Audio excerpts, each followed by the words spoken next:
വാസു സാറിനെ നിങ്ങൾ കള്ളാന്ന് വിളിക്കുന്നത് എന്ത് അടിസ്ഥാനത്തിലാ? ഇപ്പൊ ഒരു കുറ്റാരോപണത്തിലേക്ക് ഞാൻ വരാം. ഉണ്ണികൃഷ്ണൻ പോറ്റിയെ മഹാനായ പോറ്റി ആരും പറയുന്നില്ല, ബഹുമാനപ്പെട്ട പോറ്റി എന്ന് പറയുന്നില്ല. അവരിപ്പോഴും ഉണ്ണികൃഷ്ണനെ അവരിപ്പോഴും നേരത്തെ രാഹുൽ മാത്രമുള്ള അക്കാര്യത്തിൽ ഒരു ധൈര്യം കടിച്ചത് ഉണ്ണികൃഷ്ണൻ എന്ന് മാത്രമേ പറഞ്ഞുള്ളൂ. ബാക്കി എല്ലാവരും പോറ്റിയാ. എന്താ നിങ്ങളുടെ പ്രശ്നം? ഈ പറയുന്ന ആളുകളുടെ പ്രശ്നം എന്ന് വെച്ച് കഴിഞ്ഞാൽ വാസു സാറിന്റെ നിറമാണോ? അദ്ദേഹം പിന്നോക്ക ജാതിയിൽപ്പെട്ട ആളാണെന്നുള്ളത് കൊണ്ടാണോ നിങ്ങൾക്ക് ഈ വിഷമം? അപ്പൊ ആ രീതിയിൽ ആക്രമിക്കട്ടെ. അതവിടെ നിൽക്കട്ടെ.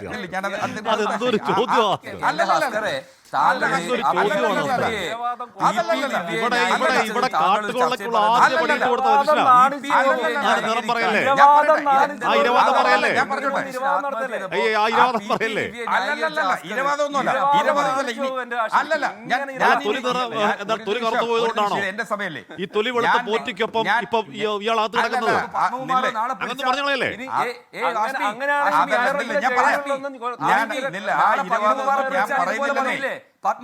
തൊലി എടുത്തത് കൊണ്ട് പത്മകുമാർ പറയാതിരിക്കോ? നാളെ കടകംപള്ളി സുരേന്ദ്രൻ പിടിച്ച പറയില്ലേ? കടകംപള്ളി സുരേന്ദ്രന്റെ തൊലി പറയാതിരിക്കോ? നിങ്ങളെ നാളെ മുതൽ മഞ്ജൂർ ബാബു ശങ്കരൻകുട്ടി മഞ്ജൂർ ബാബു തെരഞ്ഞെടുപ്പായപ്പോഴും ശങ്കരൻകുട്ടി നാരായണുണ്ട് ഇതിനിടയ്ക്കൂടെ. പോട്ടെ, പറഞ്ഞു പൂർത്തിയാക്കും. അല്ല, അതായിക്കോട്ടെ, ഞാൻ പറയട്ടെ. അതായത് രണ്ട് ലിമ്പിലാണ് വാസുസാറിനെതിരെയുള്ള ആരോപണം ഉള്ളത്. ഒന്ന്, അദ്ദേഹം ദേവസ്വം കമ്മീഷണറായിരുന്ന സമയത്ത് 16/2/2019 ദേവസ്വം എക്സിക്യൂട്ടീവ് ഓഫീസർ അയച്ചു കൊടുത്ത ഒരു ലെറ്ററിൻ്റെ അടിസ്ഥാനത്തിൽ ബ്രാക്കറ്റിൽ പഴയ സ്വർണം പൂശിയ ചെമ്പുപാളികൾ എന്നത് മാറ്റി അദ്ദേഹത്തിന് മുന്നിൽ ഒരു നോട്ട് വരുന്നു. ആ നോട്ട് വരുന്നതിൻ്റെ വിധം കൂടി നിങ്ങൾ മനസ്സിലാക്കണം. അതുകൊണ്ടാണ് നിങ്ങൾ ഊഹാപോഹങ്ങളും കെട്ടുകഥകളും കൊണ്ട് മാത്രമാണ് നിങ്ങൾ ഈ ചർച്ചയ്ക്ക് ഇരിക്കുന്നത്. അദ്ദേഹത്തിന് 16/2/2019 ആ നോട്ട്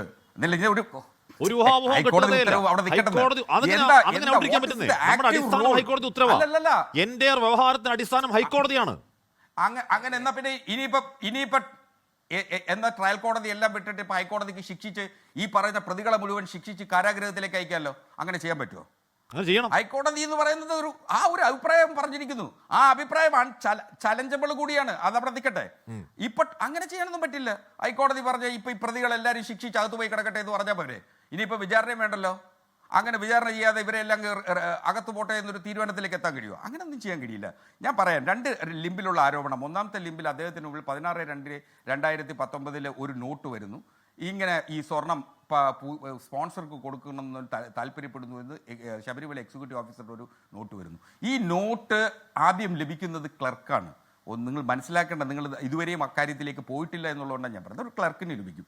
ക്ലർക്ക് ഒരു നോട്ട് പ്രിപ്പയർ ചെയ്യും. ആ നോട്ട് പ്രിപ്പയർ ചെയ്യുന്ന സമയത്ത്, ആ ഫയലിൽ നോട്ട് പ്രിപ്പയർ ചെയ്യുന്ന സമയത്ത് പഴയ സ്വർണം പൂശിയ ചെമ്പുപാളികൾ എന്നതിന് പകരം ചെമ്പുപാളി എന്ന് മാത്രം എഴുതി.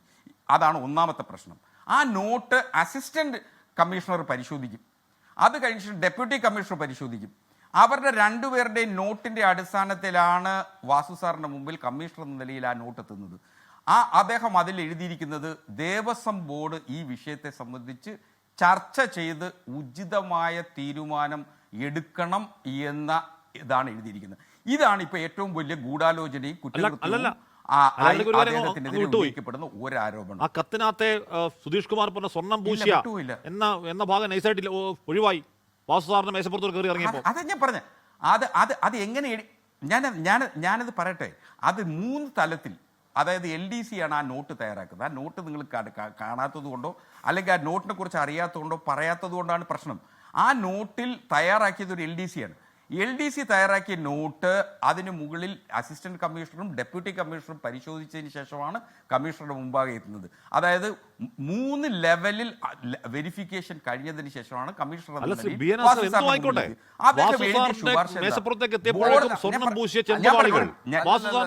ഇറങ്ങിയപ്പോഴേക്കും സ്വർണ്ണമില്ലാത്ത ചെമ്പുപാളികൾ. അതാണ് തട്ടിപ്പിന്റെ ഞാനിതൊന്നും പറഞ്ഞാണോ?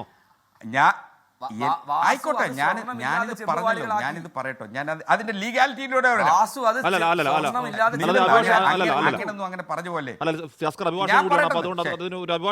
ഞാനൊന്ന് പറഞ്ഞു തീർത്തോട്ടെ. അതിന്റെ ഞാൻ ഈ സാധനം ഈ റിപ്പോർട്ട് വാസു സാർ ഉചിതമായ തീരുമാനം ബോർഡ് എടുക്കുന്നതിലേക്ക് എന്നതിന്റെ സൂചന നൽകി അദ്ദേഹം ബോർഡിലേക്ക് ചർച്ചയ്ക്ക് വിടുന്നു. ഇതാണ് ദേവസ്വം കമ്മീഷണർ എന്ന നിലയിൽ അദ്ദേഹത്തിനെതിരെ വന്നിട്ടുള്ള ഒരു പരമപ്രധാനമായിട്ടുള്ള ആരോപണം.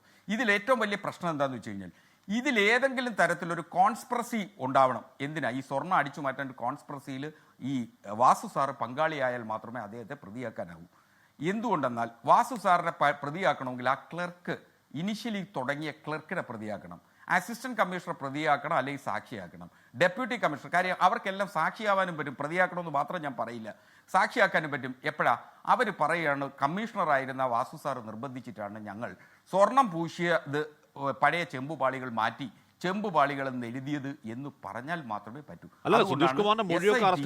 ധൃതി പിടിച്ച് അല്ലെങ്കിൽ ഏതെങ്കിലും തരത്തിലുള്ള സുധീഷ് കുമാറിന്റെ മൊഴിയൊക്കെ അറസ്റ്റ് എടുത്തിട്ടുണ്ട്. സുധീഷ് കുമാറിന്റെ മൊഴി ഞാനത് പറഞ്ഞു തീർത്തോട്ടെ.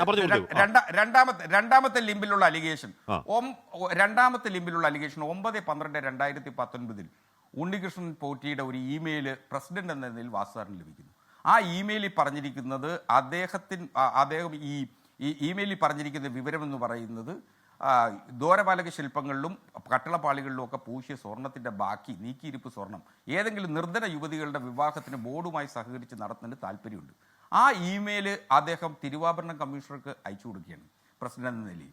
തിരുവാഭരണം കമ്മീഷണർ മെയില് ഒരു ഫയലായിട്ട് ക്രിയേറ്റ് ചെയ്ത് തിരുവാഭരണം കമ്മീഷണർ നൽകുന്ന മറുപടി എന്താ? ഈ സ്വർണം ഉണ്ണികൃഷ്ണൻ പോറ്റി സ്പോൺസർ എന്ന നിലയിൽ നീക്കിയിരിപ്പുണ്ടെങ്കിൽ അദ്ദേഹത്തിന് ഇഷ്ടമുള്ളത് ചെയ്യാം. അത് ശബരിമലയുടെ സ്വർണ്ണമാണെന്ന് നന്നായി അറിയാവുന്ന ആളാണ് വാസു. ശബരിമലയുടെ സ്വർണ്ണത്തിൽ കുറച്ച് സ്വർണം കയ്യിലുണ്ട്. അത് ഞാൻ ഏതോ ഒരു പാവത്തിന് കല്യാണത്തിന് കൊടുക്കട്ടെ എന്ന് ചോദിച്ചാൽ വിളിച്ചു വരുത്തണ്ടേ പോറ്റിയെ? സ്വർണ്ണം എങ്ങനെ തന്റെ ഒന്നുകൂടെ ചോദിക്കണ്ടേ? ഈ വാസു ഒന്നും ചോദിച്ചില്ല. അതിനർത്ഥം എന്താ? അടിച്ചു മാറ്റിയ സ്വർണം പോറ്റിയുടെ പക്കലുണ്ട്. പോറ്റിക്ക് തോന്നിയ വാസു ഉപയോഗിക്കാം എന്ന് വാസുവിന് ബോധ്യമുണ്ടെന്നല്ലേ? ആ ഇമെയിൽ ഒന്ന് ഞാൻ വായിക്കാം. ഞാൻ ആ ഇമെയിൽ ഒന്ന് വായിക്കുന്നത്. I am Unnikrishnan Potti residing in Bangalore. I would like to inform you that I have some gold balance in my hand after finishing the gold work of Shabarimala Sanctum Sanctorium main door. Marriage who needs support and genuine. Mallya പൂശി കൊടുത്ത സ്വർണ്ണം അല്ലല്ല, ഈ വാസു ചെമ്പാക്കി കൊടുത്ത സ്വർണ്ണം അല്ല, ഇതൊക്കെ വാസുവിന് അറിയാം. ഒരു മിനിറ്റ് ഒറ്റ മിനിറ്റ്. അപ്പോൾ ഈ വാസു സാർ ഉണ്ടല്ലോ, അല്ല ഞാൻ പറഞ്ഞ വാസു സാർ കമ്മീഷണറായിരിക്കെ ദേവസ്വം ബോർഡിന് ഉത്തരവെങ്കിൽ അന്ന് പത്മകുമാർ സാർ അവിടെ ഈ പറഞ്ഞ ദേവസ്വം ബോർഡ് അധ്യക്ഷനായിട്ടുണ്ട്. ശരി, പത്മകുമാർ സാർ ദേവസ്വം ബോർഡ് അധ്യക്ഷ സ്ഥാനം ഒഴിഞ്ഞപ്പോഴേക്കും ഈ വാസു സാറിനെ അവിടെ ദേവസ്വം ബോർഡ് പ്രസിഡന്റുമാക്കി. മൊത്തം സാറന്മാരുടെ കളിയായിരുന്നു അവിടെ. ലോകത്തെവിടെയായാലും ഏത് സമയത്തും 24 വാർത്തകളും ഓഗ്മെന്റഡ് റിയാലിറ്റി പാക്കേജുകളും എക്സ്പ്ലെയിനറുകളും വിശദമായി കാണാൻ ഞങ്ങളുടെ യൂട്യൂബ് ചാനൽ നിങ്ങൾക്ക് സബ്സ്ക്രൈബ് ചെയ്യാം.